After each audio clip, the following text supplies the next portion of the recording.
مولانا تن تنہا میدان عمل میں ڈٹے رہے۔ میں بھی جیل میں تھا اور کافی دن جیل میں رہا۔ جب میں رہا ہو گھنٹہ گھنٹہ وہ بیٹھ کے تاجدار ختم نبوت ہاتھ کھڑے کر کے نعرے لگواتے تھے، خود بھی لگاتے۔ ان کے صاحبزادے کو ناجائز ناحق بند کیا ہوا۔ رضوی صاحب بھی اپنے والد گرامی کے عرس مبارک کی تقریب میں شریک ہوں گے۔ اعوذ باللہ من الشیطان الرجیم، بسم اللہ الرحمن الرحیم۔ ان اللہ وملائکتہ یصلون علی النبی یا ایہا الذین آمنوا صلوا علیہ وسلموا تسلیما۔ اللہم صلی علی سیدنا مولانا محمد وعلی آل سیدنا مولانا محمد واصحاب سیدنا مولانا محمد وبارک وسلم وصلی علیہ۔ الحمدللہ، اللہ کا لاکھ لاکھ شکر ہے کہ رحمت عالم صلی اللہ علیہ وسلم کی ختم نبوت پہ اس امت نے ہمیشہ پہرا دیا۔ صحابہ کرام رضوان اللہ علیہ مجمعین کے دور مبارک سے لے کے اس دور تک ہر صدی میں نہیں، ہر آپ کہہ لیں کہ سال میں، بلکہ ہر عشرے میں اور عشرے کے دوران بھی کوئی دور بھی ایسا نہیں گزرا جب تاجدار ختم نبوت آقا و مولا صلی اللہ علیہ وسلم کے دیوانے عقیدہ ختم نبوت سے غافل رہے ہوں۔ گزشتہ اس دور سرکار سیدنا صدیق اکبر رضی اللہ تعالیٰ کے دور مبارک سے لے کے ہمارے اس دور تک جہاں اس وقت ہم موجود ہیں، سب سے پہلا ختم نبوت پہ پہرا دینے والا امت میں سے سرکار صدیق اکبر رضی اللہ تعالیٰ عنہ۔ اور جب ہم نے عرش سنبھالا ہے تو ہماری زندگی میں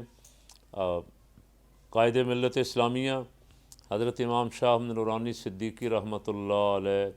مجاہد ملت حضرت مولانا محمد عبدالستار خان نیازی رحمۃ اللہ علیہ، ان کے ساتھ بہت سارے علماء ہیں۔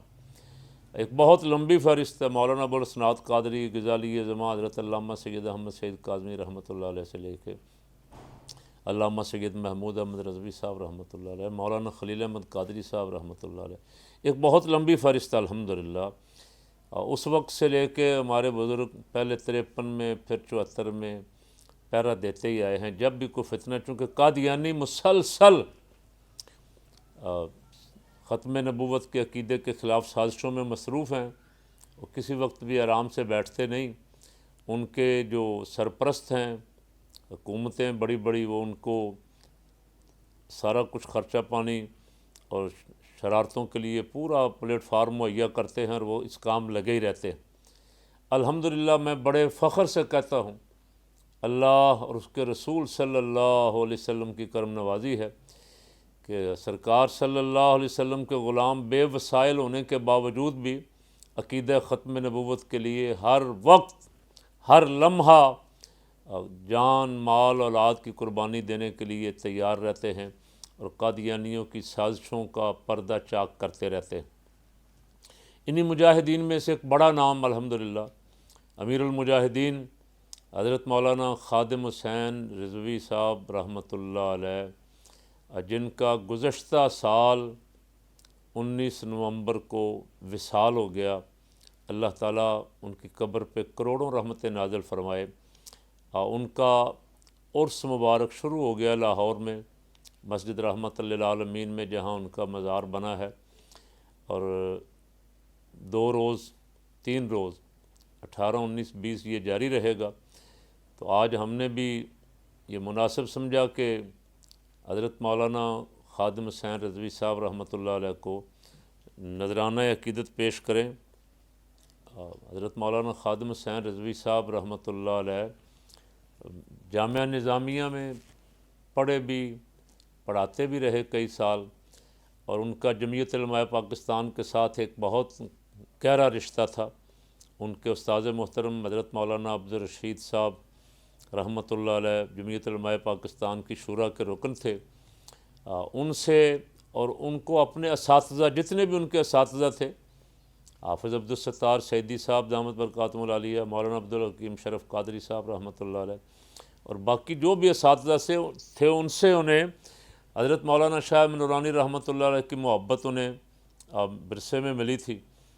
اور وہ نظام مصطفیٰ صلی اللہ علیہ وسلم کے کارکن تھے، ختم نبوت، عقیدہ ختم نبوت کے تحفظ کے کارکن تھے۔ کرتے کرتے کرتے الحمدللہ جب وہ خود میدان عمل میں آئے تو انہوں نے ایوان اقبال لاہور میں تاجدار ختم نبوت کانفرنس کے عنوان سے کانفرنسیں شروع کی، بڑے پروگرام شروع کیے الحمدللہ، ایک دوسرا تیسرا۔ اس دوران ممتاز قادری شہید والا مسئلہ درپیش ہو گیا، اور انہوں نے ایک بہت بڑا کارنامہ سر انجام دیا، اور اس کے نتیجے میں ایک تحریک چلی، اور اس تحریک کو ڈاکٹر محمد اشرف آصف جلالی صاحب، حضرت امیر المجاہدین مولانا خادم حسین رضوی صاحب، اور پیر محمد افضل قادری صاحب، اور باقی جماعتوں کے ہمارے سارے ساتھی جو ہیں سب الحمدللہ اس میں شریک تھے، اور سب نے اپنا اپنا کردار اس میں ادا کیا، بھرپور کردار ادا کیا۔ اور پھر آہستہ آہستہ جو حالات پیدا ہوتے گئے، تحریک لبیک دو حصوں میں تقسیم ہو گئی۔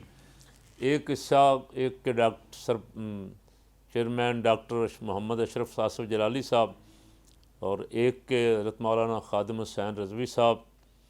بعد میں پیر افضل قادری صاحب بھی اپنی علالت کی وجہ سے الگ ہو گئے۔ مولانا تنہا میدان عمل میں ڈٹے رہے۔ جو تحریک لبیک پاکستان تھی، جو انہوں نے رجسٹرڈ کروائی الیکشن کمیشن میں، اور کاز ایک ہی تھا کہ رحمت عالم صلی اللہ علیہ وسلم کے عقیدہ ختم نبوت پہ، حضور کی ناموس پہ پہرا دینا ہے۔ اس کے لیے انہوں نے الحمدللہ بڑی بھرپور جد و جہد کی۔ پہلے نواز شریف کے دور میں فیض آباد میں ایک دھرنا دیا جو بہت مشہور ہوا، اور عقیدہ ختم نبوت کا حلف سے جو اخراج ہو رہا تھا اس کو واپس کروایا، اور جو لوگ سازشی تھے ان کو بے نقاب کیا۔ اور پھر جب یہ فرانس والا مسئلہ بنا تو مولانا پھر اپنی زندگی کے آخری سال پھر تمام تر رکاوٹوں کے باوجود اسلام آباد پہنچے، اور وہاں انہوں نے جو مطالبات رکھے تھے، آپ کو اور سننے والوں کو سب کو پتہ ہے ان کا الحمدللہ۔ مولانا سخت سردی تھی ان دنوں، اسلام آباد ان کو جانے سے روکا گیا، لیکن وہ تشریف لے گئے، اور آخری وقت میں جب مذاکرات ہو رہے تھے دھرنے میں بھی تشریف لائے، اور آ کے انہوں نے خود ہی اعلان کیا، اور وہاں بھی خبر یہی ہے کہ وہاں ہی بیمار تھے، اس وقت بھی انہیں شدید بخار تھا، اور وہاں سے واپس لاہور تشریف لائے۔ اتفاق یہ ہے کہ ان دنوں میں بھی جیل میں تھا، اور کافی دن جیل میں رہا۔ جب میں رہا ہو کے آیا تو مولانا کی وہاں دھرنے کی خبر سنی، اور دھرنے سے جب مولانا واپس آ رہے تھے جس دن، ایک دن پہلے، اسی دن بلکہ ڈاکٹر محمد اشرف آصف جلالی صاحب کی رہائی ہوئی۔ ڈاکٹر صاحب کو ہم جیل سے استقبال کرنے کے لیے گئے۔ ڈاکٹر صاحب میرا خیال ہے جلوس میں تھے، رات کو ابھی تک وہ گھر نہیں پہنچے تھے کہ ادھر امیر المجاہدین کے وصال کی خبر، اچانک خبر چلی کہ حضرت کی طبیعت علیل ہوئی ہے اور ان کو ہاسپٹل لے جایا گیا ہے، اور بس گھنٹے 2 گھنٹے کے اندر اندر ہی یہ ہاسپٹل کی خبر جو ہے یہ ان کے انتقال کی خبر میں تبدیل ہو گئی، اور پورے ملک میں بلکہ پوری دنیا میں جنگل کی آگ کی طرح یہ خبر پھیل گئی کہ مولانا رحمۃ اللہ علیہ وصال فرما گئے ہیں۔ تو آج ان کا عرس مبارک ہو رہا ہے۔ مولانا نے ختم نبوت پہ بڑا جاندار پہرا دیا، آدھا آدھا گھنٹہ گھنٹہ گھنٹہ وہ بیٹھ کے تاجدار ختم نبوت ہاتھ کھڑے کر کے نعرے لگواتے تھے، خود بھی لگاتے تھے، لوگوں کا لہو گرماتے تھے، اور انہوں نے بچے بچے کو الحمدللہ عقیدہ ختم نبوت جو ہے اس پہ پہرا دینے والا پہرے دار بنا دیا۔ اب جب بھی آپ دیکھتے ہیں رمضان شریف میں بھی، اور رمضان شریف کے بعد ابھی تازہ چند دن پہلے بھی ہزاروں کی تعداد میں افراد سڑکوں پہ نکلے، ناموس رسالت کے لیے نکلے، کراچی میں، لاہور میں، پشاور میں، ملتان میں، پنڈی میں، مختلف شہروں میں، تقریباً تمام بڑے شہروں میں، چھوٹے شہروں میں مولانا رحمۃ اللہ علیہ کے چاہنے والے، محبت کرنے والے، حضور رحمت عالم صلی اللہ علیہ وسلم کے عقیدہ ختم نبوت پہ پہرا دینے کے لیے سڑکوں پہ آئے، اور پھر انہوں نے اپنے معاملات جو تھے مطالبات منوائے، اور الحمدللہ اس کے نتیجے میں آج ایک دفعہ پھر عقیدہ ختم نبوت کا پرچم سر بلند ہے، اور عاشقان رسول جو ہیں وہ جہاں بھی ہیں مولانا خادم حسین رضوی رحمۃ اللہ علیہ کو خراج عقیدت پیش کر رہے ہیں۔ اللہ رب العالمین ان کے اس مشن کو تمام مسلمانوں کو اور تمام مسلمانان عالم کو ان کے اس مشن کو جاری و ساری رکھنے کی، یہ ان کا کوئی ذاتی کام نہیں تھا، یہ کام رسول پاک صلی اللہ علیہ وسلم کی امت کے تمام مجاہدوں نے، غازیوں نے، شہیدوں نے، عاشقوں نے، حضور سے محبت کرنے والوں نے یہ پہرا دیا ہے، اور انشاءاللہ مولانا بھی ان مجاہدوں میں سے ایک عظیم مجاہد ثابت ہوئے، اور ان کے بعد آنے والے جو ہیں ان سے محبت کرنے والے وہ بھی عقیدہ ختم نبوت پہ پہرا دیں گے انشاءاللہ۔ آج اس خبر کے ساتھ کہ ان کا عرس مبارک شان و شوکت کے ساتھ لاہور میں منایا جا رہا ہے، ایک خوشی کی خبر یہ بھی ہے، میں اسے خوشی کی اس لیے کہہ رہا ہوں کہ ان کے صاحبزادے کو ناجائز